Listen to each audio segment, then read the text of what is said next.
Olá, bem-vindos a mais um programa A Arte da Guerra, como sempre com o embaixador Francisco Seixas da Costa, a quem peço, embaixador, para falarmos novamente sobre a Palestina, a sua opinião sobre aquilo que parecem ser as reticências que a administração da Casa Branca está a colocar em relação, nomeadamente em relação à iniciativa em Rafah, de que se está, bom, que está para dias, há muitos dias, mas também o facto de haver vários democratas que estão a considerar que chegou a hora de os Estados Unidos terem uma posição mais vincadamente contra aquilo que o governo de Netanyahu está a tentar fazer. Acredita que há de facto reticências dos Estados Unidos, embaixador, ou parece-lhe que é mais fogo de vista, como se costuma dizer? Bom, 30.000 mortos depois, o coração doeu aos Estados Unidos. Exato. E portanto, os Estados Unidos tentam fazer em Israel uma espécie de uma intervenção no próprio coração da própria estrutura política israelita. Isto é, procuram isolar Netanyahu como o mal da fita e depois criar uma expectativa relativamente a uma solução sem Netanyahu que permitisse amanhã encontrar um outro Israel. Esta é uma forma de desresponsabilizar Israel, porque ao colocar todo o aspecto negativo em Netanyahu, diz-se que o resto de Israel se calhar teria uma posição diferente. Não é verdade. Não há nenhum elemento que leve a pensar que quer a estrutura política israelita, quer o sentido da opinião pública israelita nesta altura, seja diferente, a não ser taticamente, daquilo que Netanyahu protagoniza. E, portanto, os Estados Unidos fazem em relação à Palestina, como fazem em relação a Israel, uma, vou utilizar aqui uma expressão muito dura, uma atitude colonial. Biden, primeiro foi Schumer, que é o líder democrático no Senado, e depois Biden, que repercutiu isso, acham que tem que haver uma, eh, uma mudança política dentro de Israel. Isto é uma atitude colonial. Vamos ser claros, é uma atitude colonial relativamente a um país com o qual supostamente os Estados Unidos têm uma relação equilibrada. Por outro lado, Anthony Blinken e outros dirigentes americanos dizem que é importante haver uma mudança de liderança e não na autoridade palestina e consideram que aquilo que foi feito agora da substituição do primeiro-ministro, que é um pouco mais do mesmo, que não pode ser assim. E eu agora faço aqui uma pergunta que as pessoas normalmente não se fazem, quer dizer, mas o que é que têm os Estados Unidos a ver em termos de decisão política sobre quer a estrutura diplomática ou política, institucional e política de Israel, quer sobre a estrutura da autoridade palestina? Há algum direito natural que dê aos Estados Unidos a possibilidade de definirem o futuro, a menos que aquilo seja, volto a dizer, uma colónia? Porque é assim, só no regime colonial é que as coisas são feitas assim. As pessoas podem exprimir desejos. Agora, nós temos que perceber uma coisa, quer dizer, Israel é um país soberano que criou a figura de Netanyahu e o tem prolongado no poder. E os Estados Unidos, em lugar de terem a tempo e horas, e depois do massacre de 7 de outubro, dito a Israel, não aceitamos que a reação a este massacre seja feita passando determinados limites, e para isso havia uma arma que os Estados Unidos têm, que é precisamente o controlo do envio de material militar para Israel. E vale a pena dizer que até este momento, isto é um número de há 4 dias, havia 100 remessas de material militar para Israel desde nos últimos 5 meses. Portanto, os Estados Unidos sabem que têm essa arma na mão e não a utilizaram. E agora, como estão a perceber que a opinião pública nos Estados Unidos, nomeadamente setores do Partido Democrático, estão, digamos, a pôr em causa a própria atitude de Biden, escandalizados com o facto da contra-reação israelita ter levado a um número tão elevado de mortos, estão a começar a recuar e a versão oficial já é preciso tirar Netanyahu, é preciso outras alternativas. É preciso percebermos uma coisa, e volto a dizer isto porque as pessoas às vezes estão enganadas, as imagens de televisão enganam.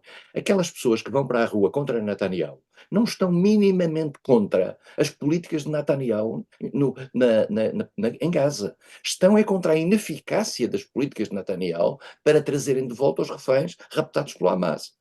E, portanto, nós não estamos aqui com uma divergência no sentido de dizer, não, se não estivesse lá Netanyahu, havia aqui um diálogo possível. Não é verdade. Provavelmente até muitos dos setores que estão representados no governo israelita, que são 12 partidos, e não é só o Likud, os outros 11 partidos, no seu somatório, têm uma posição mais radical face à questão palestina e, em particular, à própria agressão a Gaza, do que tem o próprio Likud. Vamos ser claros, e está aqui um grande equívoco. Os Estados Unidos, claro, que ao perceberem, os Estados Unidos e a Europa, ao perceberem que a mudança na opinião pública começa a fazer-se, volto a dizer, 30 e tal mil mortes depois, 32 mil nos números há pouco, começa, digamos, a criar um embaraço, e isto a ser um embaraço para os Estados Unidos. E, portanto, este, neste momento, a situação, e aparentemente não há acordo da mediação feita pelo Qatar entre o Hamas e Israel no sentido de entrega dos reféns, e esse acordo não foi conseguido, e por isso mesmo estamos numa situação de impasse, e neste impasse Israel aproveita para continuar a sua limpeza dentro da faixa de Gaza, com a morte de civis que isso implica, tendo em atenção aquilo que é a natureza militar desta intervenção.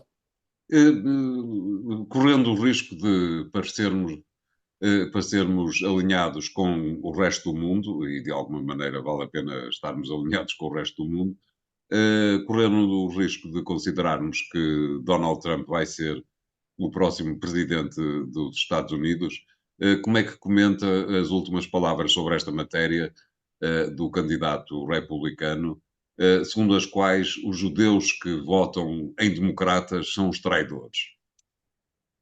António, se e quando Trump for presidente dos Estados Unidos, Trump 2, nós vamos assistir a uma posição por parte de Israel, vamos ter, eu diria, saudades da posição de Biden. Quer dizer, porque naturalmente, atendendo àquilo que foi o comportamento de Trump durante o seu mandato, em particular numa total e completa permissividade relativamente à atuação de Israel, que na altura, nomeadamente na questão dos colonatos, etc., que estava muito longe de ser o que é hoje. Trump vai subscrever a posição de Israel. Israel vai se sentir muito mais à vontade. E claramente Netanyahu está, de certo modo, à espera de Trump, como noutro cenário Putin está à espera de Trump. Trump é para os dois, para as duas áreas, digamos, o elemento radical, que aí vem. E, portanto, eu acho que os israelitas, os palestinianos, acho que podem esquecer qualquer tipo de discurso vindo dos Estados Unidos favorável à teoria dos dois Estados. E sabendo nós que a União Europeia é um seguidor tardio, às vezes nuancé da posição dos Estados Unidos, a União Europeia vai começar lentamente a meter a questão dos dois Estados dentro da gaveta. Começam os países, outros não, e durante alguns meses não se consegue consenso nenhum, e ao não haver consenso sobre o prolongamento dessa linha dos dois Estados, vai haver um esquecimento natural disso, como aliás já estava a acontecer no momento em que houve o ataque terrorista em outubro. Não é por acaso que se diz, vale o que vale, que o Hamas, no fundo, fez o ataque para evitar o acordo de Abraão que estava a ser feito com a Arábia Saudita. E o acordo de Abraão, no fundo, acabava por abafar a vontade ou abafar pelo menos a visibilidade da vontade palestina em ter um Estado, e acabaria por funcionar em favor, de certa maneira, de Israel, como é óbvio. De tal maneira que Trump já diz hoje uma coisa extraordinária. Falou há dias, en passant, de que pode haver um acordo de Abraão com o Irão. Portanto, já estamos neste momento num terreno já de especulação político-diplomática limite. Isto, eu diria que, sob o ponto de vista prático, é o que é, sob o ponto de vista teórico, tem imensa graça. Exato, esse acordo de Abrão com o Irão, digamos que é pura fantasia, não lhe parece? É pura fantasia, mas eu nunca me esqueço do encontro de Trump com o líder da Coreia do Norte em Singapura. Certo, que também era pura fantasia. Era pura fantasia, e o atravessar da linha do paralelo 38, enfim, todas essas coisas são puras fantasias, mas há uma coisa que nós temos que perceber: os países com poder e os países que têm capacidade de expressão internacional desse mesmo poder conseguem fazer coisas que nós não estamos à espera. Não significa necessariamente que consigam fazer boas coisas, mas Exatamente. conseguem ter uma capacidade de imprimir vontade à sua ação política que, de certa maneira, aos outros que são mais frágeis e que dependem deles, acabam por ser, digamos, impostas. Claro. Obrigado, embaixador. Vamos fazer aqui o primeiro intervalo do programa de hoje. Voltamos já de seguida com o segundo tema. Até lá.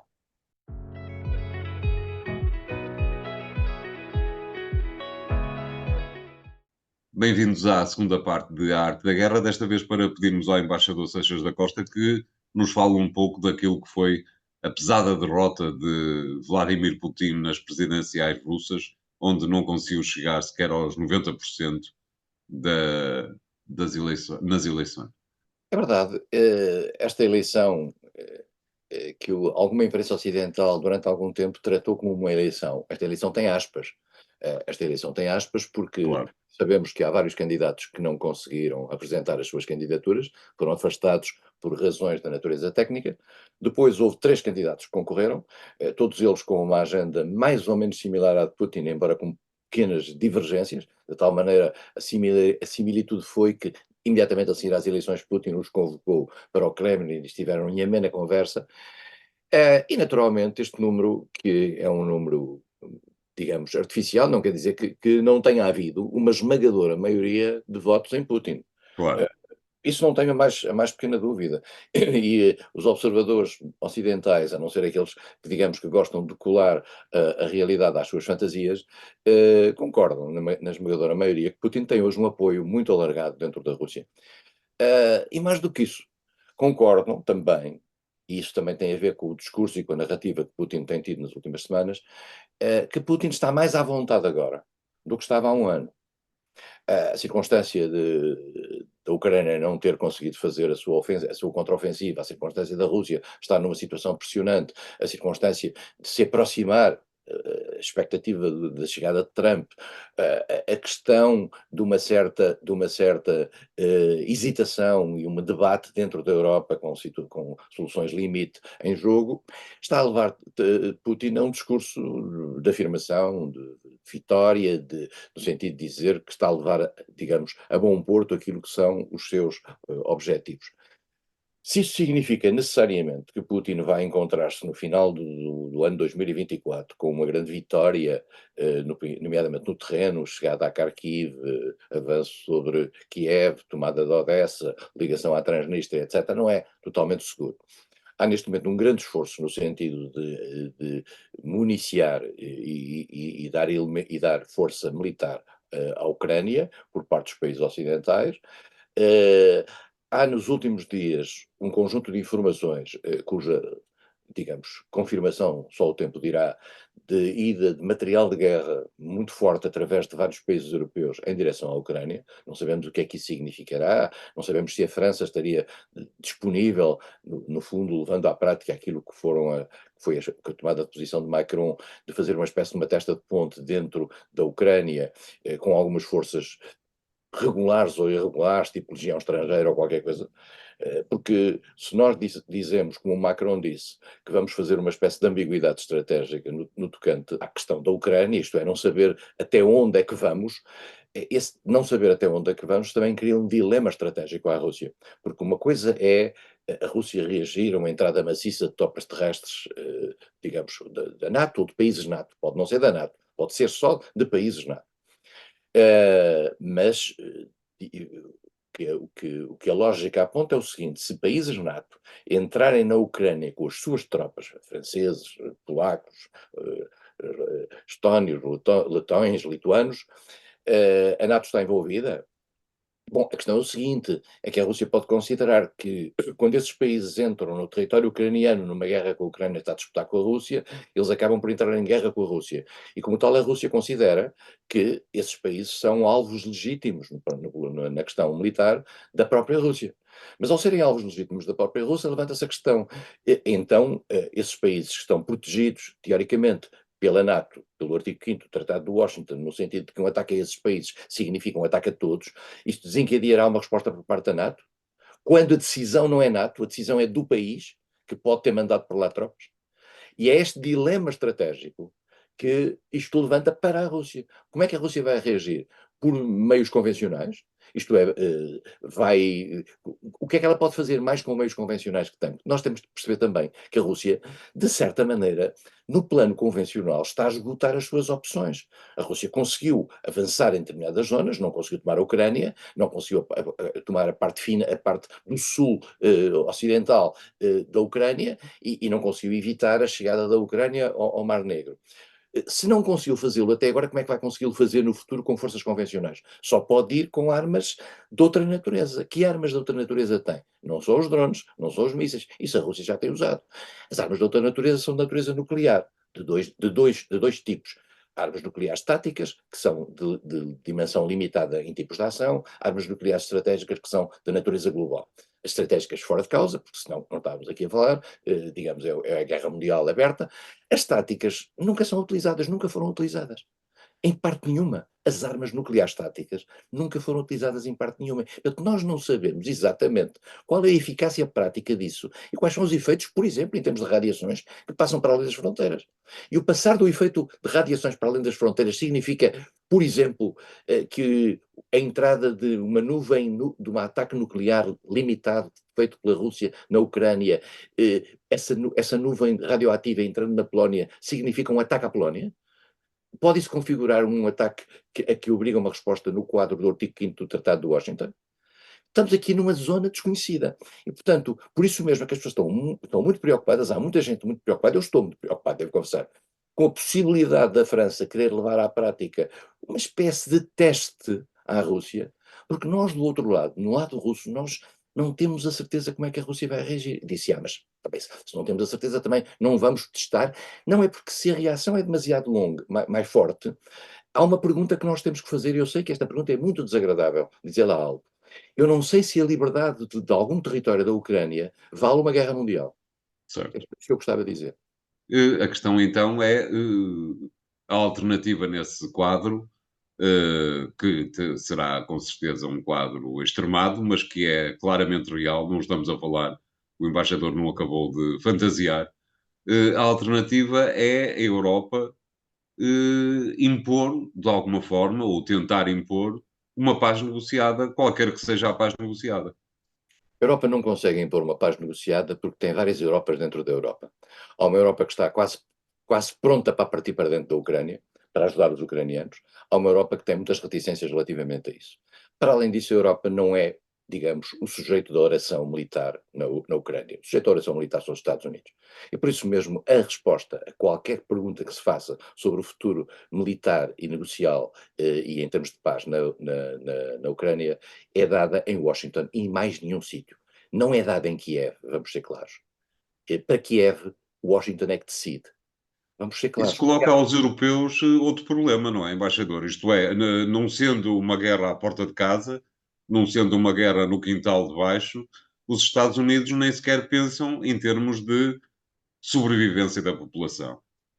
António, a questão é o seguinte: os Estados Unidos, já no passado, na Primeira e na Segunda Guerra Mundial, decidiram a guerra na Europa. Exatamente. E, portanto, não foram os europeus que decidiram o final da guerra na Europa, foram os Estados Unidos. E aqui estamos na mesma. Os Estados Unidos são um poder europeu. Os Estados Unidos são um poder europeu e são os Estados Unidos quem vai ditar os termos de um eventual fim deste impasse.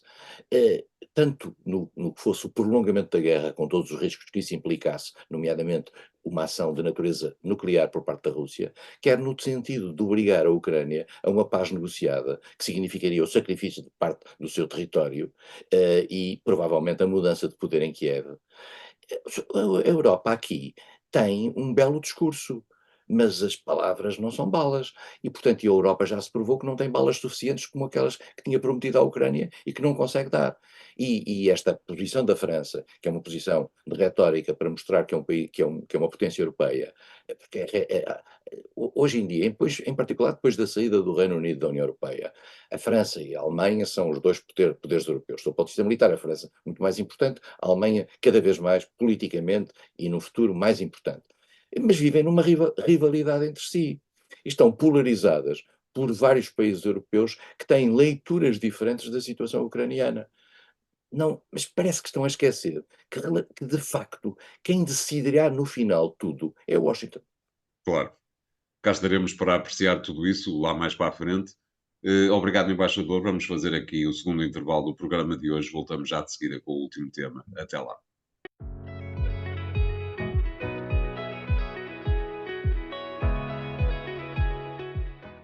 Bem-vindos à terceira parte de A Arte da Guerra, para pedirmos desta vez ao embaixador Seixas da Costa que vá um pouco connosco e nos leve até Espanha, onde, por um lado, estamos a assistir a uma crise política instalada e, por outro lado, geral, uma crise geral, e, por outro lado, uma crise mais regionalizada na Catalunha, onde, dentro de um mês, sensivelmente, haverá eleições antecipadas. Como é que está a acompanhar as convulsões no país vizinho, embaixador?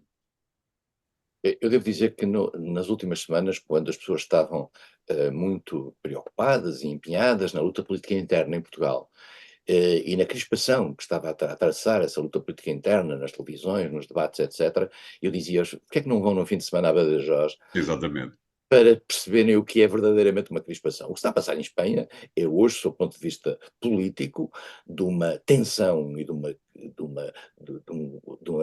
criação de trincheiras extraordinário. Quer dizer, o ambiente no Parlamento espanhol é uma coisa de uma violência extrema. A vitória, digamos, do PSOE e o preço dessa vitória, nomeadamente na criação da lei da amnistia que permitiu os votos dos partidos independentistas, criou uma tensão brutal. E a Espanha vive, de facto, um momento muito grave sob o ponto de vista político. Nestas eleições legislativas passadas, o PSOE, curiosamente, teve, em particular em relação ao PP, teve um excelente resultado na Catalunha. Não tendo agora o poder na Catalunha, o poder na Catalunha estava feito até agora por uma coligação em que estava a esquerda republicana da Catalunha e os Juntos por Catalunha. A esquerda republicana, um partido de esquerda naturalmente, os Juntos era um partido de direita, o partido de Puigdemont. Ao ter havido eleições legislativas e ao ter sido derrotada a direita tradicional, o Partido Popular, o Partido Socialista Catalão teve um bom resultado. E isto não foi indiferente para o que aconteceu nas últimas semanas. Cumprindo aquilo que tinha prometido, com todos os riscos que isso implica, segundo algumas leituras até para a própria identidade espanhola, Pedro Sánchez decide apresentar a lei da amnistia. É uma lei complexa, porque joga com o próprio conceito de terrorismo, joga com um conjunto de esquecimento de determinados delitos cometidos, quer a quando do referendo, da tentativa de referendo unilateral feito pelos catalães em 2014, já estamos a falar há 10 anos, é uma coisa extraordinária. Exatamente. E depois da tentativa de secessão da declaração de independência de 2017, que obrigou à invocação do artigo 155 da Constituição Espanhola e à retomada do poder por parte do Governo Central de Madrid, com tudo o que isso... Independência que demorou meio segundo. Sim, mas de qualquer forma implicou prisão de pessoas, Claro, implicou claro. outras coisas. Tudo isso, e implicou, além do mais, um ambiente emocional à volta da questão catalã em todo o mundo, nomeadamente em Portugal, onde a questão Evidente. catalã ainda é bastante viva, porque há quem aqui, no fundo, seja grato à Catalunha pela circunstância de, em 1640, ter sido o golpe na Catalunha e a distração de Madrid com Barcelona, que permitiu a independência, e o golpe de Estado que teve lugar em Portugal, com Dom João IV a tomar o poder vindo de Vila Viçosa. Portanto, essa tensão está aí. E agora, o que é que aconteceu? Os partidos catalães tinham uma espécie de um compromisso, precisamente feito no quadro dessa amnistia, no sentido de viabilizar o funcionamento da própria estrutura política na Catalunha, nomeadamente o orçamento que estava para 2024.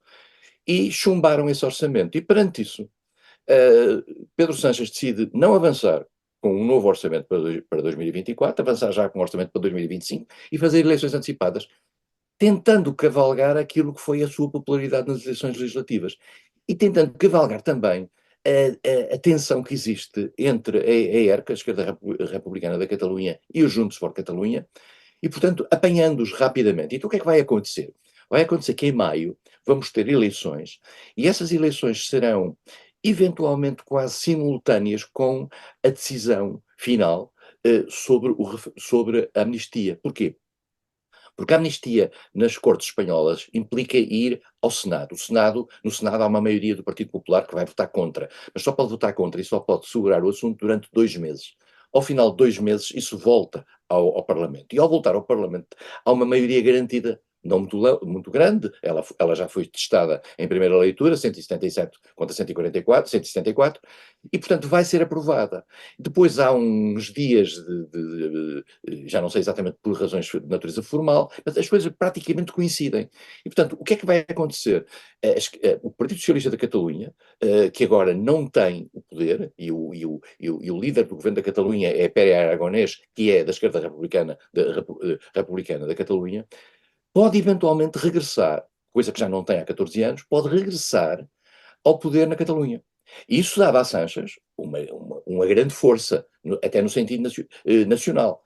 E, portanto, estamos aqui num novo jogo, e verdadeiramente Pedro Sanches é um jogador. É um jogador que tem como essencial elemento para a sua sobrevivência a sua sobrevivência. Exatamente. Tem conseguido tudo e mais alguma coisa. A direita espanhola, particularmente os elementos mais conservadores, consideram que ele tem feito isso em prejuízo da própria, digamos, identidade de Espanha e que pode estar a abrir caminho ao secessionismo. Se e quando o Partido Socialista da Catalunha ganhar as eleições na Catalunha contra o secessionismo, pode acontecer uma coisa interessante, que é, de certa maneira, o secessionismo ser derrotado por quem lhe abriu o caminho no caso da amnistia. E aí Sanches podia dizer, não é, como diz o Feijó, líder do PP, uma abdicação, é uma reconciliação. E vamos ver se Sanches tem mais uma vez sorte, porque se há pessoa que devia estar a jogar no Totoloto, é Pedro Sanches. Exatamente. De qualquer maneira, há ainda outra questão que creio que vale a pena ser abordada, que é o facto de, das eleições poder resultar um aumento da força da ERC, da esquerda republicana, numa altura em que a lei da amnistia ainda não está completamente fechada, ou não chegou ao terreno, e, portanto, Puigdemont continua a não estar presente. Isto é, as próximas eleições podem ser o último momento em que a ERC está livre da verdadeira oposição que continua acantonada em Bruxelas. Puigdemont, que é dos Juntos por Catalunha, vai concorrer a estas eleições. E muito provavelmente as eleições terão lugar imediatamente após a aprovação da lei da amnistia. E, portanto, Puigdemont está a jogar nisso. Se isto funcionar, é o ideal para ele. Ele ainda tem um segundo recurso, que é a possibilidade de concorrer às eleições europeias, à luz das quais ele está em Bruxelas. Certo. Mas não deixa de ser interessante, António, relativamente a Puigdemont, e nós olhamos para a Europa. A Europa não, não responde a nenhum mandado de captura de Puigdemont.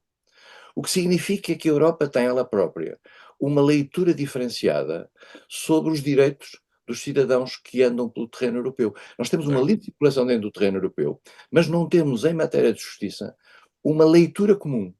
Porque como a Europa está muito dependente das leituras nacionais sobre as liberdades, por exemplo, dos refugiados nos seus países, países como a Alemanha, por exemplo, ou como a Bélgica, ou como a própria Suíça, que é fora da União Europeia, mantêm-se, e a Itália, mantêm-se muito relutantes a levar a cabo um mandato de captura sobre Puigdemont.